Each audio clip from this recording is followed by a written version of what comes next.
Forget everything you've read about hustle culture. Forget the Silicon Valley self-help gurus. The most honest, ruthless, and psychologically accurate manual on power, money, and success was published in 1912. Its hero doesn't do TED Talks. He doesn't preach about changing the world. He understands one simple, brutal truth. In the game of life, you are either the lobster or the squid. This is Theodore Dreiser's The Financier, and it contains 3 laws of power that will change how you see the modern world. Welcome. We don't just review books here, we dissect systems of thought. The Financier is the first part of Dreiser's monumental trilogy of desire, and it follows the rise, catastrophic fall, and rebirth of Frank Cowperwood. But this is not a simple rags-to-riches story. It is a clinical case study of the capitalist mind. Today, you won't just get a summary.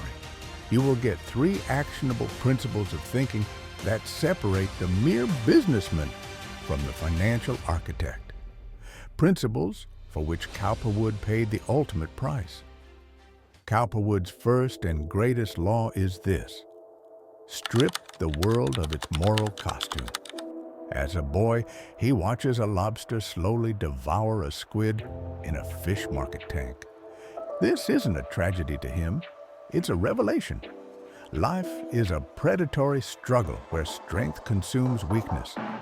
Society's morals, its talk of fairness, charity, and virtue, are merely a facade, a story the powerful tell to manage the weak. Cowperwood doesn't fight this system. He studies it, like a mathematician studies an equation. He understands that in finance, as in nature, sentiment is a liability. Your first takeaway: before you try to play the game, you must see the board for what it is, a field of force, not a fair play. His second law redefines wealth itself. Money is not currency. It is crystallized willpower. For Cowperwood, money is the ultimate tool of personal sovereignty.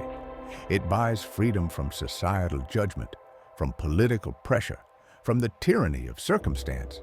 He appreciates art, beauty, and luxury not as ends, but as proof of his own translated desire. Even when his over-leveraged empire collapses and he faces prison, his faith doesn't waver. His error was tactical, not moral. In his cell, he isn't repentant, he's recalculating. The second lesson: true power isn't having money.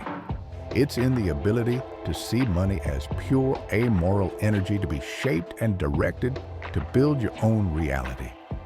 But his most crucial law is about identity. You are not your assets. You are your will.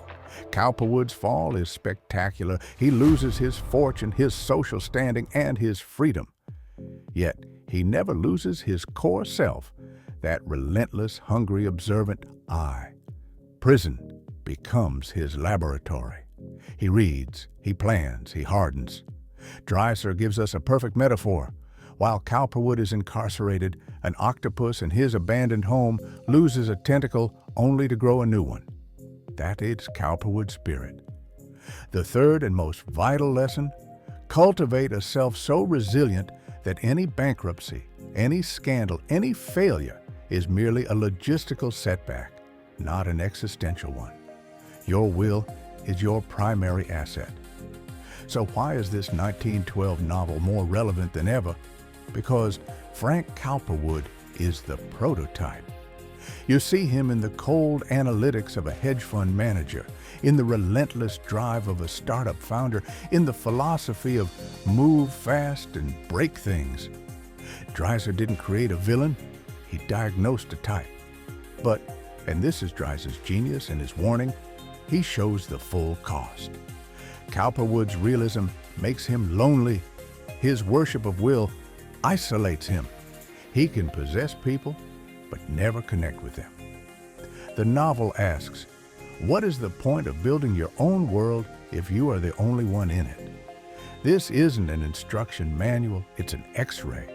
It shows you the skeleton of a certain kind of success without the skin of glamour. Let's recap the 3 laws from Frank Cowperwood's brutal philosophy. See the world as a system of forces, not morals. Treat money as liquid will, the tool to shape your reality. Forge a core identity so strong that no failure can break it. But remember Dreiser's profound warning. A life built solely on calculation risks becoming a beautifully furnished empty room. Now, I want to hear from you. Is Cowperwood's philosophy a necessary truth for success or a tragic pathology? Let's have a real debate in the comments below. If you want more deep dives into books that reveal the hidden systems of our world, you need to subscribe. Hit that subscribe button and the notification bell. Why? Because next week, we're tackling the antidote to Cowperwood's cold ambition. We're breaking down a book that argues for a completely different kind of power, the power of stillness, perception, and inner sovereignty. You won't want to miss it. Until next time, keep thinking deeper.